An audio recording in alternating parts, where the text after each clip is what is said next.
ये कानून है, political parties order Parvez Musharraf साहब ने जारी किया। उसके बाद 18वीं तरमीम हुई, उसमें भी पॉलिटिकल पार्टीज़ को मौका मिला, लेकिन इस चीज़ को नहीं छेड़ा गया। अब ये कानून जो है किसी को पसंद है या नहीं, ये पॉलिटिकल पार्टीज़ के गले का फंदा बन चुका है। फरमाइए। नहीं तो इसमें हर्ज क्या है, लेकिन अमल तो करे ना। आपका और आर्टिकल्स भी पढ़ ले। ये तो वैसे ही हुकूमत ने रेफरेंस देना है, आपने सारा पढ़ लिया है। तो इलेक्शन कमीशन तो एक एडवाइजरी या एक रिकमेंडेशन करने वाली या एक डायरेक्शन दे सकती है, वो उनके पास इंडिपेंडेंट कोई पावर नहीं है। यहाँ आपने सारे इसका हिस्सा पढ़ा है आइन का।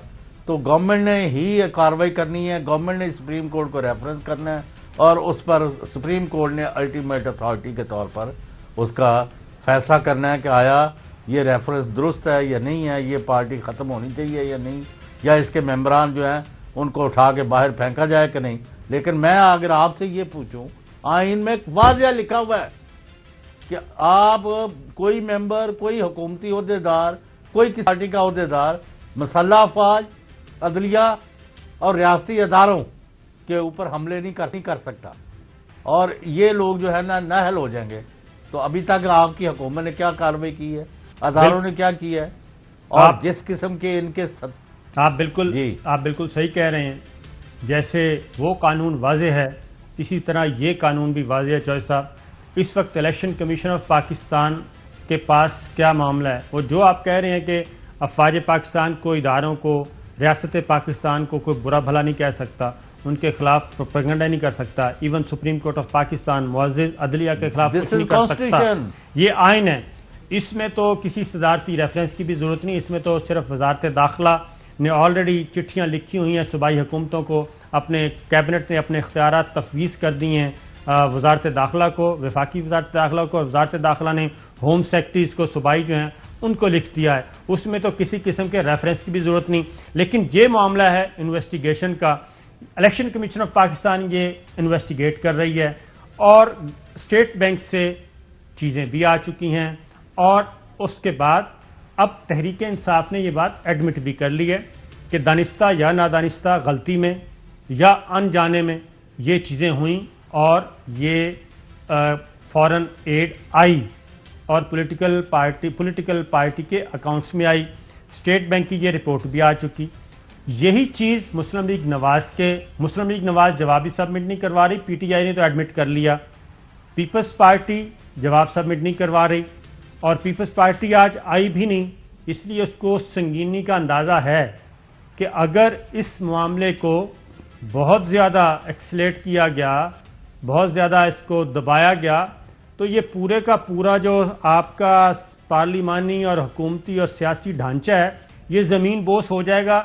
अगर इलेक्शन कमीशन ऑफ पाकिस्तान अपनी फाइनल रिकमेंडेशंस दे देता है, तो ये नहीं होगा कि उस पर फेडरल गवर्नमेंट उसको लेके बैठ जाए। वो डायरेक्ट, अगर फेडरल गवर्नमेंट ने एक्ट ना किया तो मामला जाएगा सुप्रीम कोर्ट ऑफ पाकिस्तान में। इलेक्शन कमीशन ऑफ पाकिस्तान का जो भी ऑर्डर है वो सुप्रीम कोर्ट ऑफ पाकिस्तान में चैलेंज होता है। तो ये चीज़ें पीपल्स पार्टी समझती है, लेकिन मुस्लिम लीग नवाज कहती है 100 दफ़ा मार्शल लग जाए, लेकिन ये सारी चीज़ें ख़त्म होनी चाहिए। तो मामला इस हद तक संगीन है मेरी नज़र में। आप क्या कहते हैं?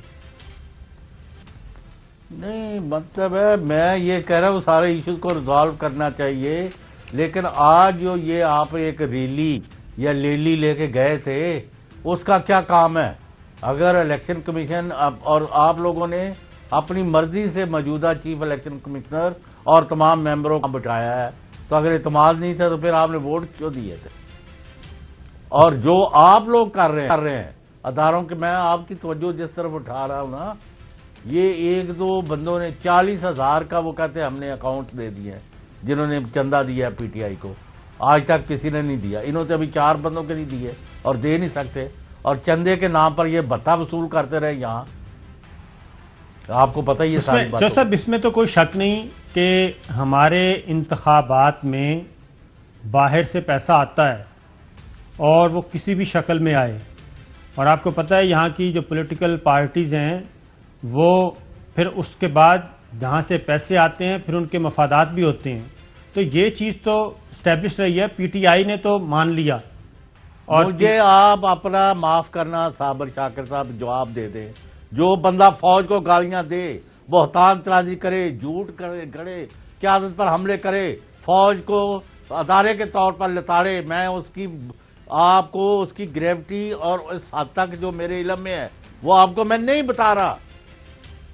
सिर्फ वो कहते हैं जी चौधरी गुलाम हुसैन जो है, मैं एक आपको मिसालन बात कर रहा हूँ कि इनके वालिद के हाजी तफैल मरहूम के तो 2-2.5 एकड़ थे, तो अब इनके पास कैमली ग्राउंड में जो घर है ये कहाँ से आ गया? तो ये तो एक बात है। ये नाम ले लेके उदों के और उनके ऊपर के इसके पास 50 अरब है, इसके पास 75 अरब है, और जो अपनी लूटमार है, और जो यहाँ खत्म नहीं होती, ना जमीनें, ना जायदादें, ना कब्जा माफिया का करदार, हर शहर में, हर गली में इन्होंने लूट का बाजार गर्म किया। पूरी दुनिया में कोई ऐसा, यानी एक दफा मरहुमा का बड़ा जिक्र करते हैं बहुत सारे, मोहतरमा बेनजीर भुट्टो कहाँ बैठी हुई थी एक रूसी रियासतों के या किसी दौरे में, तो मियाँ बीवी आसिफ जरदारी और उनके दरमियान बात हो गई कि इस जगह भी हमें एक घर लेना है। तो उनमें से एक ने कहा कि आप बस ना करिए, और किन्ने को घर खरीद लेना पूरी दुनिया के। तो ये बातें जो है ना आप छोड़ें, आप कार्रवाई नहीं करना चाहते।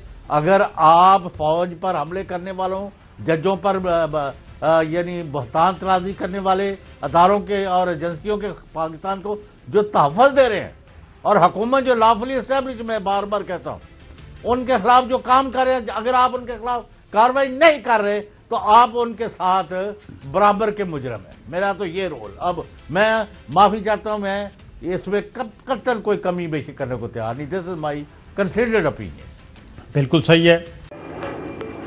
Fly with PIA and save gold. Register now. Scan QR code and register yourself to get gold and loyalty benefits. Powered by ARY Sahulat Wallet.